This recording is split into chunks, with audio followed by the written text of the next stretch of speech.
pilkada dengan nyawa yang ada di kerumunan yang lain, kan sama-sama nyawa manusia.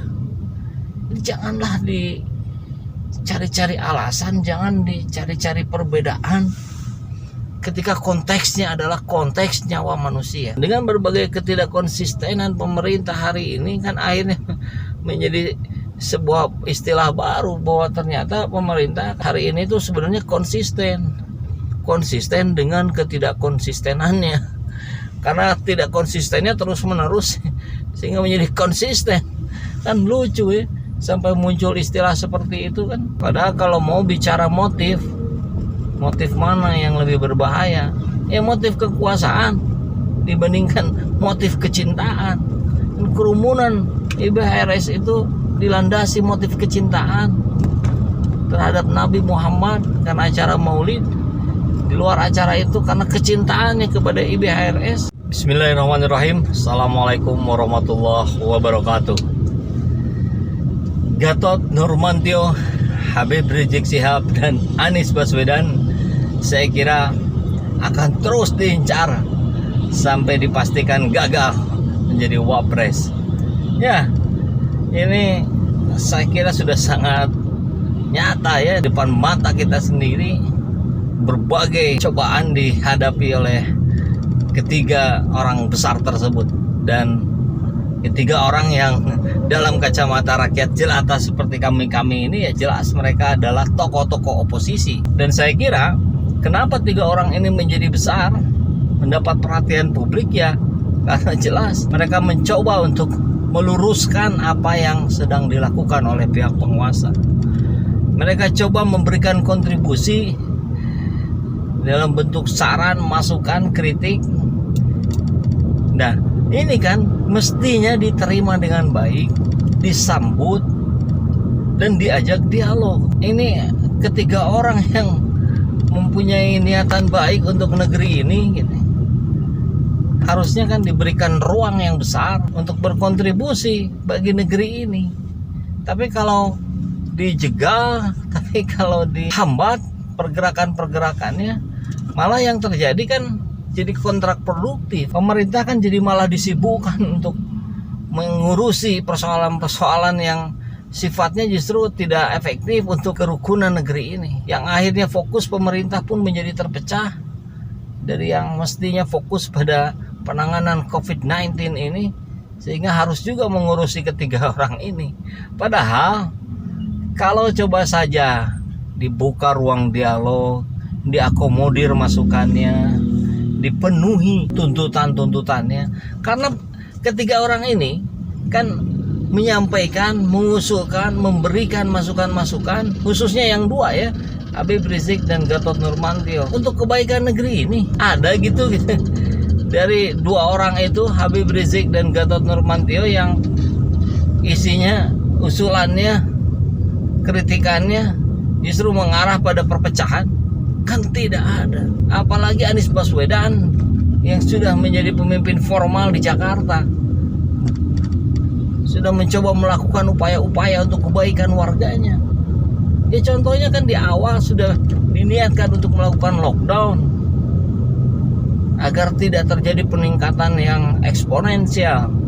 Tapi apa yang terjadi kan tidak disetujui, dihambat oleh pemerintah dengan berbagai landasan argumentasi yang dibangunnya, sehingga yang muncul menjadi PSBB. Ya hasilnya kan seperti hari ini, ketika negeri-negeri lain sudah menurunkan kurva keduanya, kita kurva pertama saja belum selesai malah terus naik.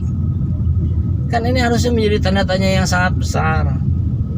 Kami saja rakyat jelata yang menyimak persoalan ini kan miris melihatnya. Kenapa sih yang dipersoalkan itu adalah kerumunannya? Kenapa bukan pencegahannya yang dilakukan? Kan kalau pemerintah mau membuka diri, mau menggunakan empatinya gitu, sadar dan paham bahwa pengikut Habib Rizik itu jutaan, belasan juta, bahkan saya yakin puluhan juta, kan bisa diantisipasi kedatangannya, disambut, diakomodir. Ini diajak dialog saja Diajak rekonsiliasi saja bilang nggak perlu rekonsiliasi. Nah kan jadinya malah jadi menambah beban pemerintah saat ini. Padahal Gatot Nurmantio, Habib Rizik sama-sama berkeinginan untuk mewujudkan negeri ini negeri yang bebas dari korupsi, yang penanganan COVID-19-nya tertib, transparan, bisa dievaluasi oleh semua pihak. Kan gitu. Kan kalau menutup diri, ini kan teorinya ada yang disembunyikan. Nah sekarang apa yang disembunyikan oleh pemerintah? Masa kebaikan disembunyikan? Kan logikanya tidak begitu. Biasanya yang disembunyikan itu ya kebusukan, kesalahan yang tidak mau diakui. Kalau pemerintah hari ini merasa sudah benar, tidak ada yang ditutup-tutupi, tidak ada kebusukan yang disembunyikan, ya sudah, membuka diri saja, terbuka. Ayo duduk bareng. Kalau Gatot Nurmantio, Habib Rizik plus Anies Baswedan diundang secara resmi dengan penuh kesantunan untuk duduk bersama di meja makan presiden, saya yakin mereka datang. Ya dengan penuh kesantunan itu memang diundang dengan perspektif yang positif untuk membicarakan bagaimana membangun Indonesia ke depan yang lebih beradab, yang lebih adil, yang lebih transparan. Tidak ada aktivitas-aktivitas kebijakan seperti itu. Ini rakyat yang di bawah ini bingung gitu. Akhirnya menjadi hopeless. Akhirnya munculkan tagline Indonesia terserah. Ya sudahlah, gimana pemerintah sajalah. Kan akhirnya begitu. Tapi kan sebenarnya nggak bisa. Pemerintah itu kan butuh rakyat yang secara keseluruhan. Kalau fokusnya pada fokus kebangsaan, ini kan ada dialog nasional yang melibatkan stakeholder berbagai pihak, semuanya berkumpul, kemudian saling membuka diri, saling mengakui kelemahan dan mengapresiasi kelebihan. Saya kira pemerintah hari ini pun memiliki kelebihan-kelebihan. Nah kelebihan-kelebihan ini yang kemudian diangkat, dijadikan sebuah modal untuk memperbaiki negeri ini. Tapi syaratnya memang harus terbuka dengan kelemahan-kelemahannya. Ya termasuk kelemahan-kelemahan kesalahan mengantisipasi COVID-19 ini. Ini kan terus-menerus terjadi ketidakkonsistenan dari pihak penguasa. Kita dengar dari awal datangnya COVID-19 di awal tahun itu dinegasikan ya. Dianggap tidak ada, dianggap remeh. Tapi ada nggak permintaan maaf dari pemerintah terkait hal itu? Kan tidak ada.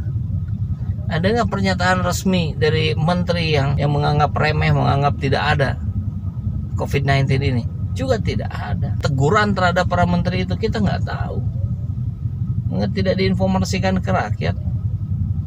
Harusnya malah menteri-menteri yang itu yang dicopot. Sehingga rakyat tahu, oh ini loh ada kesalahan, dan aksinya adalah pencopotan menteri. Bukan pencopotan Kapolda Metro Jaya dan Jawa Barat yang ini juga dipertanyakan. Kan mereka aparat di lapangan.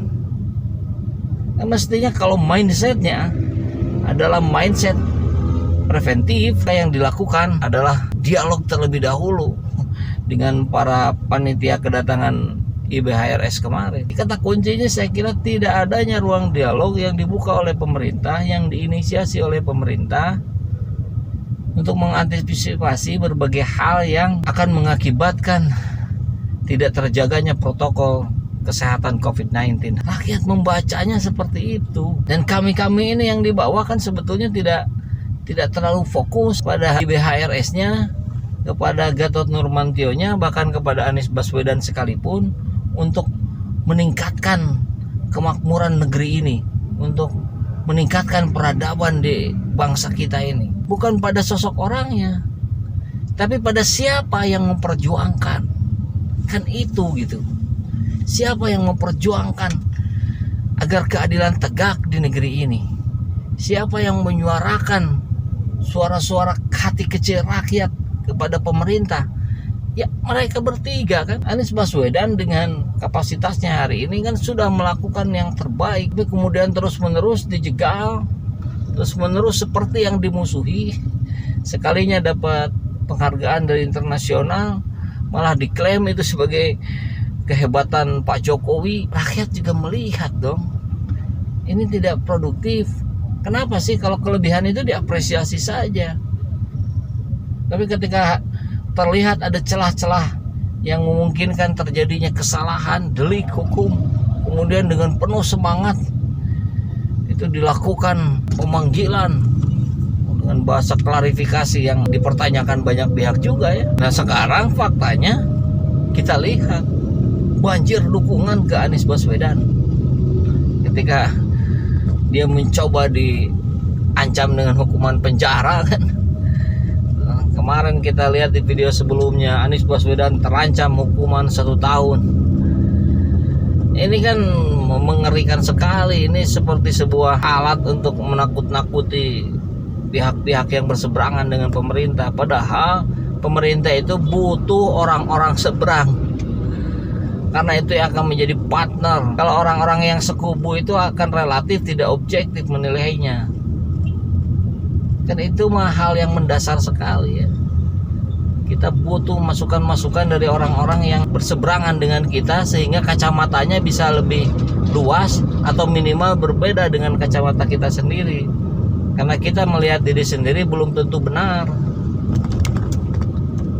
Itu saya kira konsep psikologi yang ditanamkan di banyak organisasi, tapi nampaknya itu tidak terjadi di pemerintahan. Ketika Anies Baswedan dipanggil, kemudian netizen rame-rame mempertanyakan kenapa Kapolda Jawa Tengah nggak dicopot, kenapa Gubernur Jawa Tengah nggak diperiksa juga, padahal pelanggarannya terjadi lebih awal.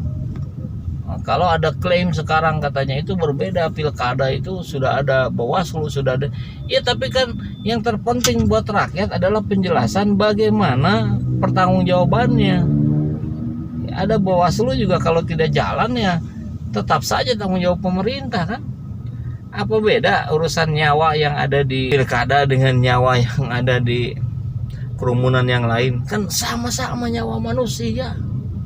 Jadi janganlah dicari-cari alasan, jangan dicari-cari perbedaan ketika konteksnya adalah konteks nyawa manusia. Saya juga terpaksa kembali berbicara di mobil seperti ini ya karena ruang dan waktu yang terbatas, sehingga ini harus segera tersampaikan. Unek-unek opini rakyat itu butuh informasi yang sebenar-benarnya, bukan informasi yang dipoles. Dengan berbagai ketidakkonsistenan pemerintah hari ini kan akhirnya menjadi sebuah istilah baru bahwa ternyata pemerintah katanya hari ini tuh sebenarnya konsisten dengan ketidakkonsistenannya. Karena tidak konsistennya terus menerus sehingga menjadi konsisten.